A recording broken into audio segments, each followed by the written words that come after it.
Well, alright. Hello, everybody. A for Awesome here. It has been a really good day. Sorry, it's just, um, to give a small, not super detailed update, kind of, for anyone who's kind of kept up on the lore of on the quote unquote lore of this channel. I always joke about it being lore. I've been sharing half of the basement with somebody, with a roommate, since January. And they just moved out this morning. Completely, unannounced. I had no idea. Just looked at me, said, "Do you want any of my stuff? You can keep all my furniture. I don't care. I'm out." So now, I am completely capable of, basically getting back to the schedule that I was at around this time of last year. But today and this weekend and all the little, this is the first of that new kind of, not push, but what's the word I'm looking for? The new kind, not the new, thing. Eventually someone is supposed to come back down here. But right now it's just me. So I've got I'm actually, and I've managed to, because I've got all this furniture and stuff, my setup is fucking phenomenal. I think the only issue, echo. There's an echo in the basement now because it's just me. The acoustics and the, but that's fine. It's not really that bad. It's, and it's a big room, but anywho. So, chances are kind of giving a general little, am I even still recording? Okay, I am. Sorry, my phone was being weird. Giving a general update to all of that is that Tuesdays will be 0 streams at all.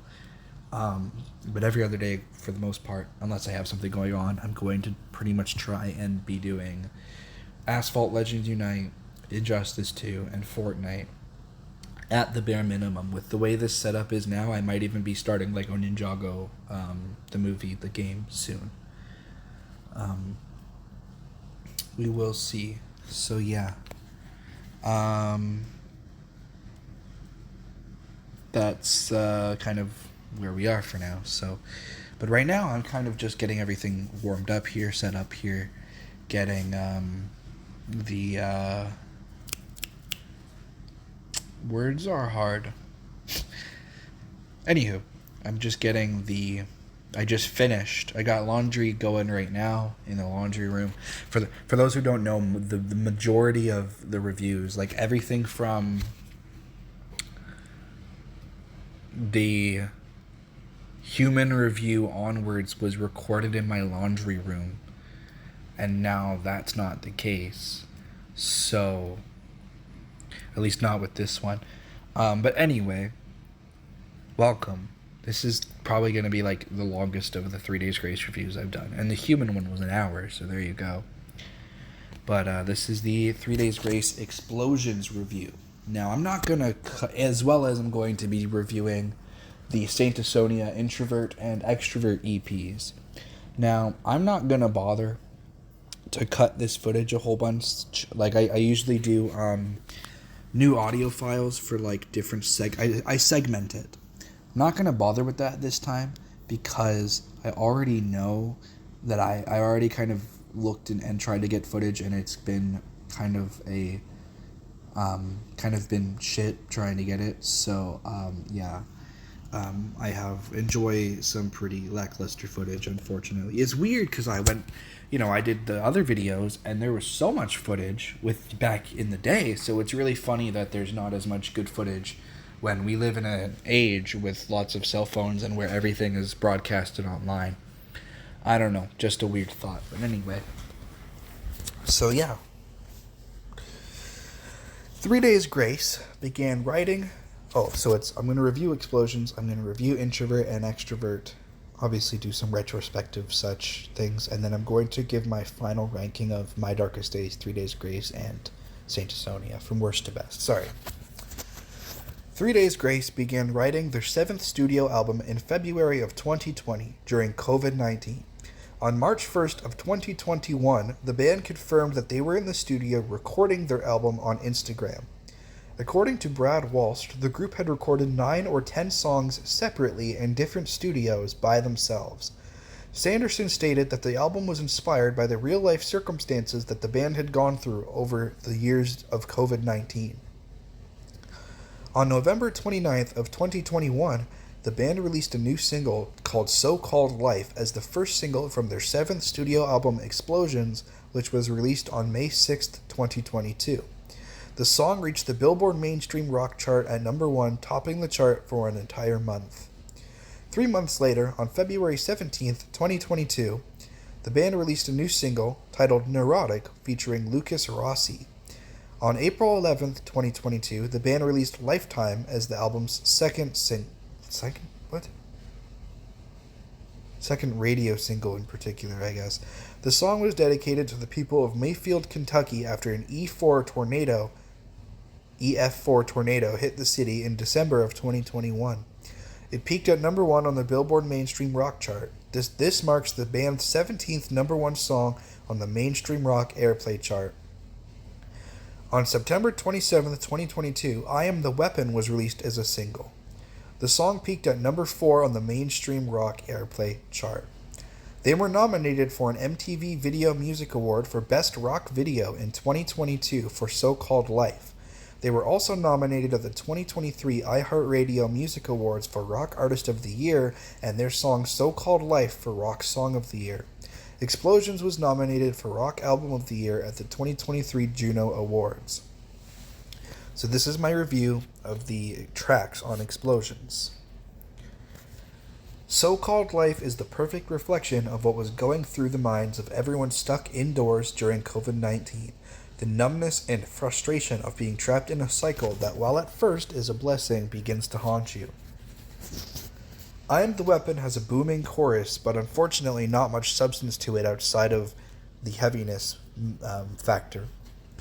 Neurotic, featuring Lucas Rossi, feels like a song that should come together nicely.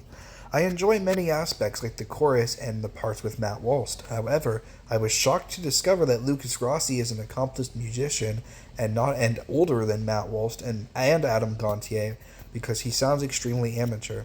Honestly, I think this song was them experimenting to see about possibly trying to bring Adam back because it feels similar to Mayday. Lifetime is a ballad about losing someone that you love that for some reason was released in support of Mayfield, Kentucky after that tornado, and the entire music video is Matt Walsh in the wreckage. The song is alright, and I like the it's for a good cause, but I feel it's kind of, the music video is in poor taste. A Scar Is Born is a cleverly written song about the trauma we have to overcome to grow into adulthood with well-written guitars and drums, like every song by this band.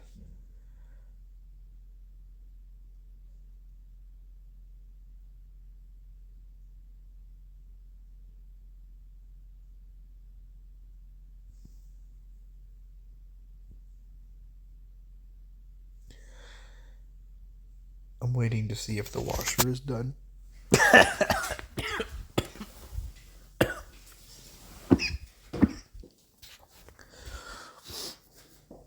It might be. In the time it took me to prepare. I think yeah, okay. You guys get a live view of me switching my laundry from the washer to the dryer. No, I'm just kidding. I'll be back, guys. Alright, I'm back. The dryer is going now. Alright. Where was I? Okay. Souvenirs is a song about nostalgia and living your life one day at a time. A piece of advice given to sufferers of severe depression, like myself, by professionals to help them overcome their feeling of hopelessness and their loss of control. No Tomorrow is an angsty and edgy song about partying and living for yourself. Much like Chasing the First Time, I feel as though this band has outgrown this sound. One Too Many, Happiness, So What, and This are probably my least favorite songs by this band. Redemption is just a reworded version of Nothing to Lose But You from Outsider. Same instrumental and everything. It is extremely unoriginal and entirely skippable. The only redeeming quality, kind of, is a chorus about talking about love throughout struggles like depression and mental illness. Champion is a well-written workout song that, while not on the caliber of songs like Pain and I Am Machine, still pump you up with the same adrenaline. And they'll do the trick.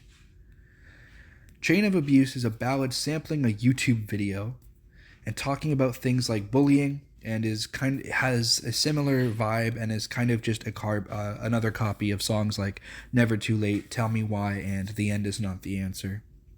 Yes, the instrumental and lyrics are different, but it's the exact same message and tone. Someone to Talk To featuring Apocalyptica is my favorite song on this album. It's a slow and painful descent into the mind of someone on the verge of suicide. Someone who has been hurt and abused by everyone around them. It is a heartbreaking tale that just goes on to beat you down even further as the tragedy of life with depression culminates and finally cements the theme of this album that was admittedly kind of messy due to interjections like No Tomorrow and Champion. This album is about depression and isolation. This album is a dark look into what isolation can do to the human brain. Even songs like No Tomorrow are really detailing the beginning stages of being stuck at home, partying, hanging out, doing your own thing, but slowly over time you get angry, you get restless, and you eventually get depressed. And the final track, Explosions, is the title track of this album, and it's pretty good. It's a very similar vibe as something like 1X or it kind of just, so it kind of just keeps following the vibe of this album, and I'm not really sure why this album was named after this song. I think that they probably could have used, anyway. So all around, this album was a solid effort, and even if it isn't, as good as their top three, in my opinion, it's better than Outsider and Transit of Venus by far. The group went on the Explosions tour in North America during the summer and fall of 2022, and in April and May 2023, the band supported Shinedown on the Revolutions tour. During the April 19th, 2023 show in Huntsville, Alabama, Adam Gontier reunited with the band for a brief collaborative performance. They also reunited with Gontier a second time in his hometown of Nashville, Tennessee. During a performance, Barry Stock had a heart attack on stage, originally mistaking it as heartburn. Luckily, he didn't suffer any injuries and was able to get treatment.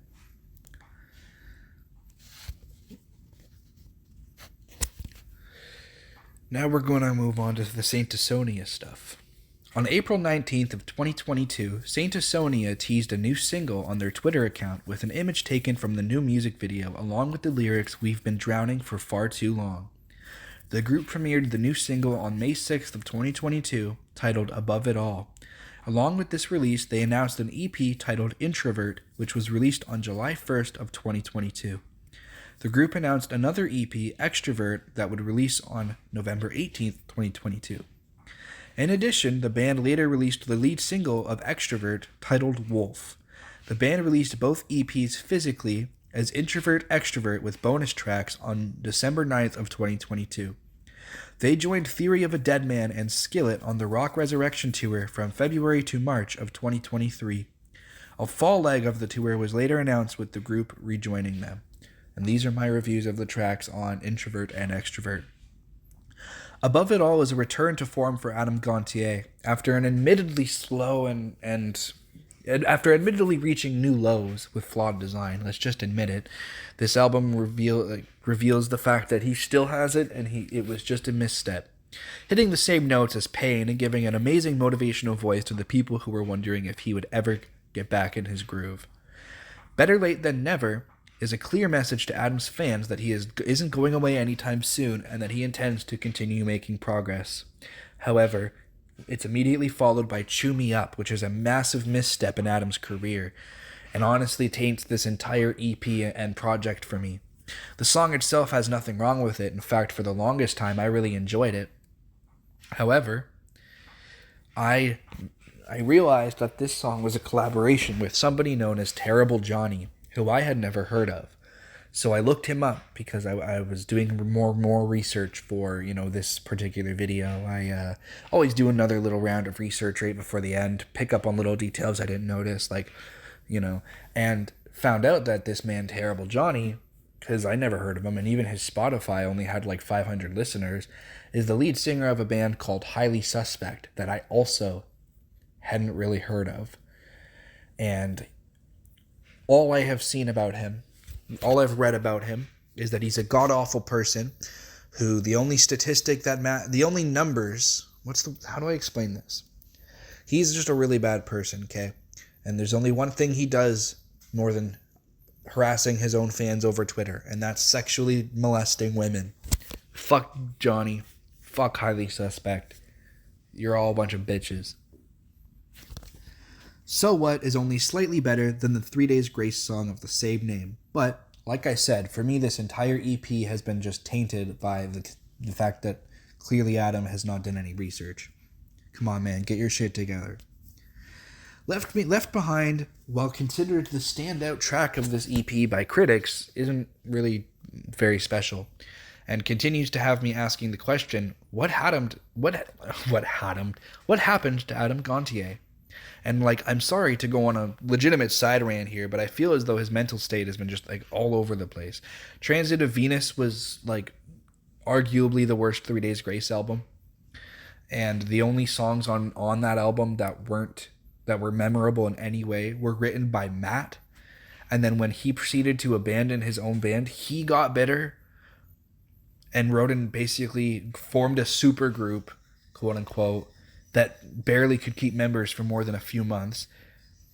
And then he relapsed, and then he came out of rehab. He made something worse than Transit of Venus, and then did nothing until this, for the most part.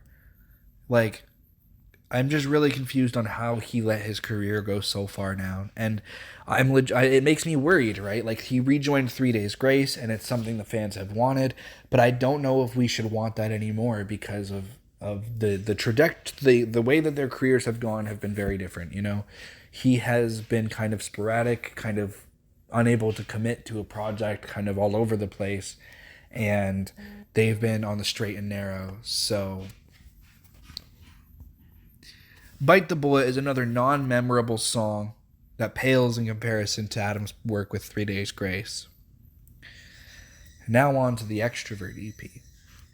Devastate is my favorite song of Saint Asonia's entire discography and honestly beats some of Adam's pre-Saint Asonia work for me.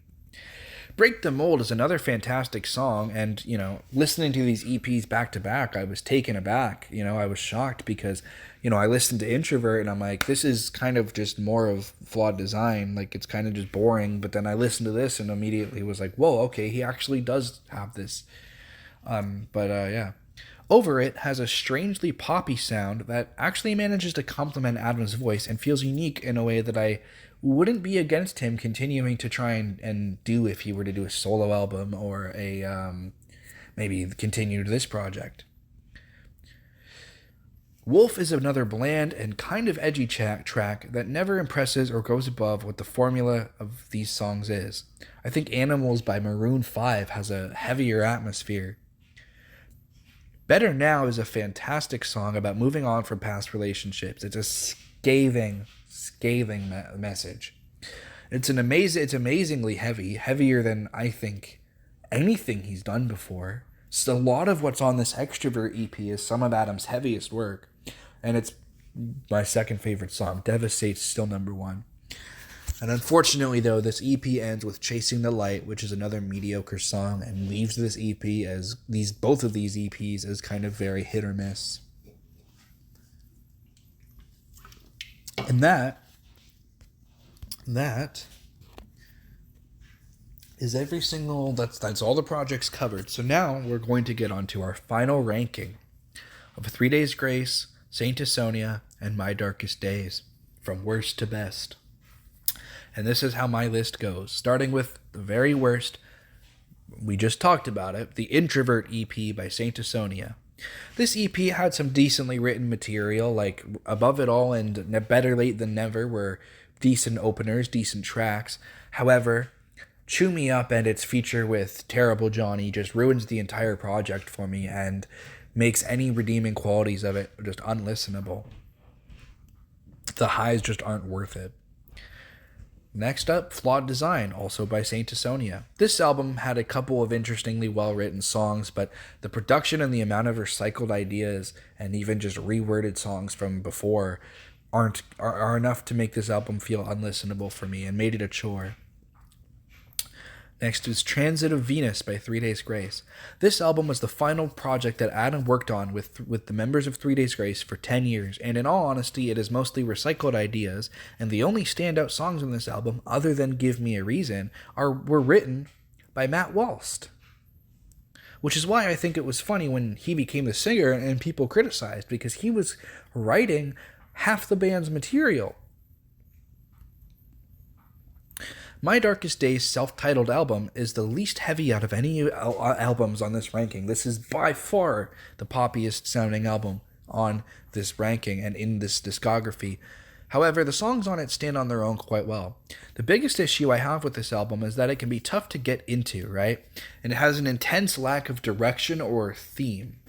The first 2 tracks are party anthems, and then we get tons of ballads about relationships, a Duran Duran cover, a song from the Saw soundtrack, and a breakup song on the end. The entire album feels disjointed, like a compilation of greatest hits from a group that had been around for 10 years, not a band's first effort. That being said, I still think that the songs themselves, there's nothing wrong with them. They're produced well, they're written well. Can't Forget You is my personal highlight of the album. However, I do also enjoy Every Lie and Goodbye. And as for bonus tracks, Still Worth Fighting For and Without You. Without You is my wedding song, and Still Worth Fighting For is a fantastic song. So there's nothing wrong with this album inherently. I don't personally see any point in. This is one of those albums that listening to it chronologically from track 1 to the end, it's not necessarily worth it. It doesn't actually change anything, and so while I still love almost every single song on this album, it doesn't feel like a complete package. You could hit this album on shuffle and still get the same feeling as if you played it front to back. So next is Outsider by 3 Days Grace. Outsider lacks the depth and heaviness of previous 3 Days Grace records, however it makes up for it with catchy poppy choruses, originality, and flawless production. I could see why so many fans of this band labeled this as their favorite record with Matt on vocals. However, I personally couldn't get into this record as much as I'd have liked to. Back when this released in 2018, I felt that this record was the deep dive into my mind. It was the mind of an outcast. But as an adult and reading the lyrics and listening to it over again, it reads more like an edgy teen soundtrack in a movie written by old men. The mom walks into someone's bedroom and this is what would be playing. Or something off of like an MTV drama. And I haven't enjoyed it. Next is the one that this video is named after, Explosions. Explosions has the opposite issue for me compared to Outsider. This record is arguably heavier than even some of the 3 Days Grace songs written while Adam was in the band. Specifically the guitars and drums on So-Called Life, I Am the Weapon, A Scar Is Born, and so forth. This album has plenty of depth in the way it discusses the effects caused by COVID-19 and its impacts on mental health, as well as managing to be an engaging story about mental health regardless of the time period it was written in. The issues that I have with this record mainly come in its pacing issues, with every song after Souvenirs kind of sounding unoriginal and dragging on. My other issue with and they kind of blend together. My other issue with this album is that while it has a very great concept and a very original way of viewing it, it's the instrumentals outside of the singles for the album that lack originality. The concepts are cool, but the melodies and instrumentals tend to blend together or sound songs like they've already made before. For example, if you listen to Nothing to Lose But You and then Redemption next to each other, you won't even realize when one ends and when the other begins. They sound identical, same structure, same chord progression, everything. And it becomes infuriating.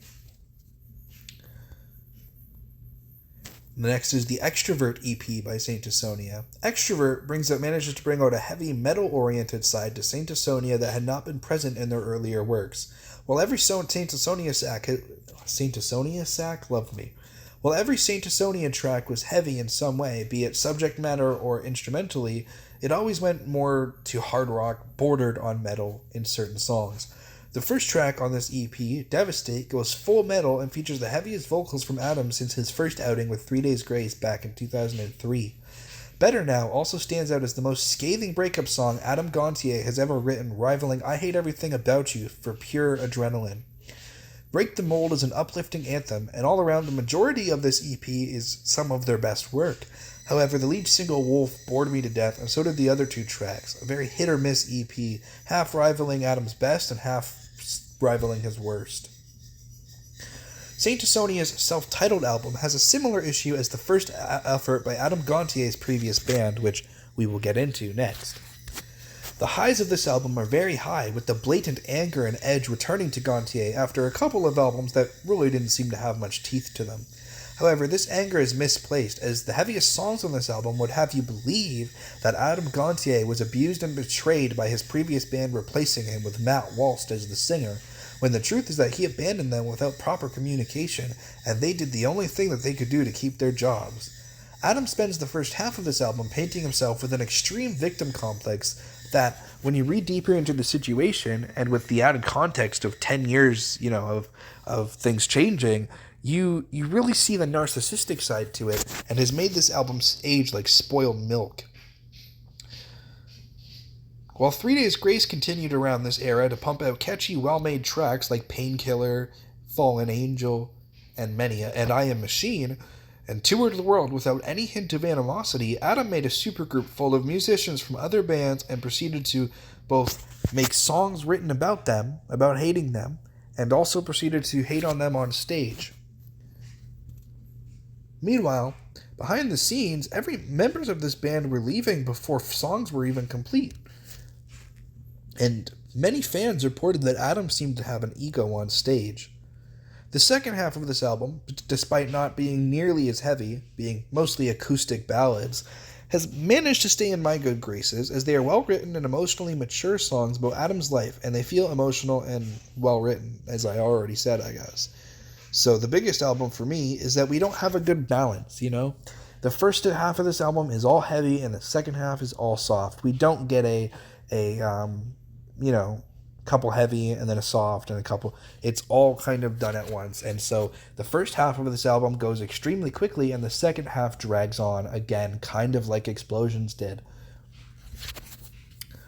The only reason that I actually I didn't put this right next to Explosions was merely because the latter half of this album doesn't feel recycled, or other than the one song trying to catch up with the world. But even that song is well written enough that it's okay. It was fine to not just be a song posted online. So, yeah. I think the lowest point of this album is unfortunately its second track, Blow Me Wide Open, which is extremely hard to get past on, first listen. It attempts to be a harken back to old 80s acts like Motley Crue, but it just becomes a poor imitation.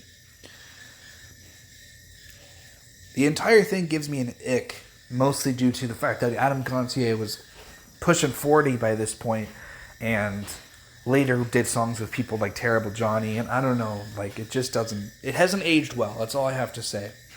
However, if you skipped Blow Me Wide Open, and you still listened to the first half of this album, but you just took it at face value, it's a breakup song, you didn't think about it with the context of it being about a previous band that he has since rejoined and is touring with as I speak, then this album is, honestly, I would put on the level of Life Starts Now. 3 Days Grace's self-titled album has been regarded as one of the best rock albums ever created. However, in my opinion, that legacy has kind of aged. The first half of this album is no doubt a fantastic, iconic, and unbeatable listen, but compared to what came after it, the second half of this album leaves a lot to be desired. This would normally just be a case of growing pains for a relatively newly established band. However, this album, unlike My Darkest Days and many first album, is a compilation of their best songs written over 10 years. Most bands, for example, My Darkest Days formed in 2005 and released their debut album in 2010. So they had about 5 years worth of material to work from. So it makes sense that their first album kind of just felt like a best hits compilation. However, for 10 years of this band being a thing, you would think that they would, 3 Days Grace started as Groundswell, but 3 Days Grace already existing and being around for this point in time, you would think that they already would have a semblance of a sound, but unfortunately the latter half of this, so that's my point. That's all I'm trying to say, is it wasn't them who picked the songs for this album. They had producers and record labels and such going, oh, these are the 12 best songs over a decade of material. And going back, and you can find their demos on YouTube, these are not the 12 best songs. The first half of this album, very great. The second half of this album become everything after Now or Never becomes extremely dull. But I do still enjoy Drown and Take Me Under, so maybe I'm just dumb. And, the most famous song from this album that everybody knows, I Hate Everything About You, wasn't even written while the band was, making the album. It was written last minute when they were looking for a record label because they were still unsigned, and it taught them the wrong lesson, in my opinion, that, less is more, and repeat until it gets stuck in your head. And unfortunately, I think particularly Adam doesn't use repetitiveness in a good way. Sick and Twisted Affair by My Darkest Days is nowhere near as heavy as many of the previous albums ranked on this list. However, I'd argue that it is heavier than Outsider and heavier than the first My Darkest Days album by quite a wide margin. The album sheds a lot of the awkward pacing and structuring issues that I had with the debut album, and completely skirts the sophomore slump phase that many new artists suffer from, Saint Asonia being one of them. While there are still songs on this album that I don't personally enjoy, there are only 2 of them in total out of 9. The best song, in my opinion, is Stutter, which I didn't even realize until researching right before recording this was a cover of an R&B song that I already knew. The song has such a unique and different sound when done by this band that I'd never even noticed the lyrics and structure being identical. Even in my review video of their discography, I never caught on that it was a cover. The entire album is catchy, well-produced, heavy, and relatable. There isn't a single song on here that I would call dull or boring. The quote-unquote worst songs on here just aren't my cup of tea. It's a shame that the band never continued after this due to Matt Walsh's commitment to 3 Days Grace, because I think if they'd ever made a third album, they would have really came into their own and went on to become as big, if not bigger, than a lot of bands on the scene like Escape to Fate, Falling in Reverse, and much bigger than 3 Days Grace would have been after Adam if they never found another singer. Human by 3 Days Grace has received so much praise from me in its own separate hour-long review video that I don't really know what else I can say about it that I haven't said about it before. Yes, it's repetitive and reuses a few riffs that were already used before. However, it does it in a much more clever way than something like Explosions or Flawed Design, where I criticized it. It uses these nostalgic callbacks and the repetitiveness in a way to create a catchy, original, well-produced, and quite frankly, ethereal experience that I put quite frankly in the script twice. It borders on spiritual, at least in my experience. It is shocking to me that an album with a theme as unappealing as dealing with the mundane parts of life became one of my favorite projects by this band.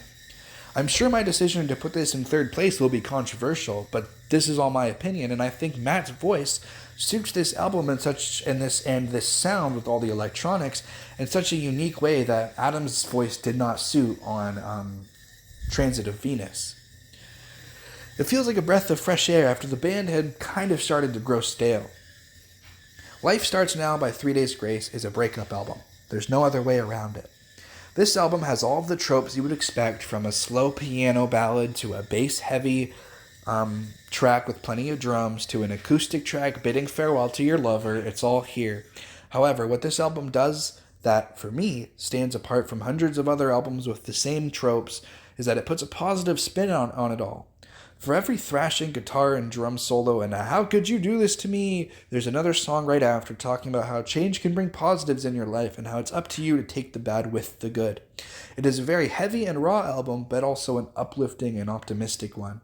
When someone asks for a breakup album, this is the one I suggest to them. It goes through every single stage, and while there are a few stragglers that don't really fit the theme, like Bully, Going Down, The Good Life, all around, this album manages to pack in 12 tracks that cover every single emotion in such a blunt yet subversive way. And of course, number one is 1X. I can't really add on to what I've already praised for this album. It's original, heavy, catchy, it's got depth, it's well produced, relatable. It's the perfect combination of mosh pit anthems and ballads, and all in all, even the songs I found weaker in the past, like the title track and Get Out Alive, are still flawless. Hell, even the unreleased bonus tracks like Running Away could have been number one hit singles if they were released like that. If you know any 3 Days Grace song, chances are it's from this album. Pain, Animal Life, Become, Never Too Late, Get Out Alive, Time of Dying, Let It Die, Gone Forever, and even more iconic tracks that never get old. This is a masterpiece. And unfortunately for both, every member of this band, I think the new album with both Adam and Matt on vocals is really going to need to impress me and be the highest quality product that they've ever delivered for me to really remain interested in this band.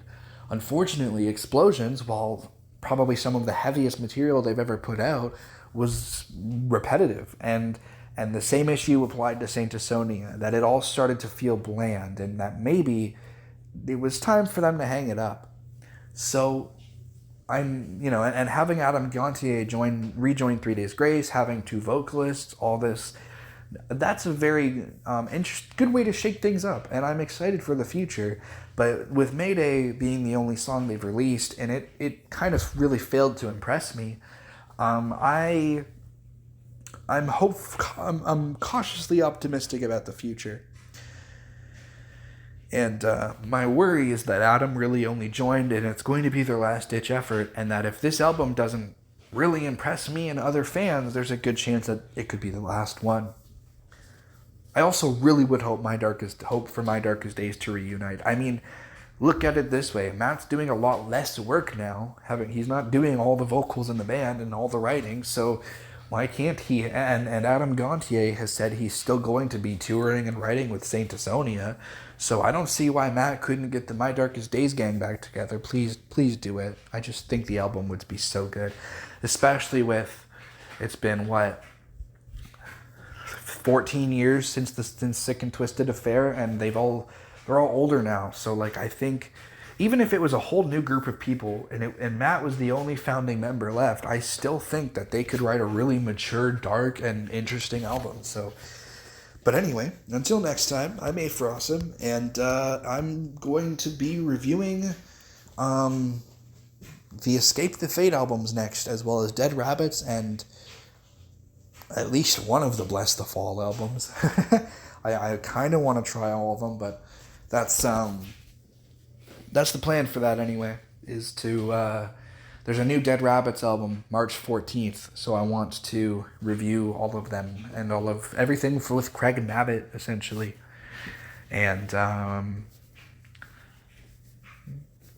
yeah, so I hope that you enjoyed, and I'll see you all next time. Bye.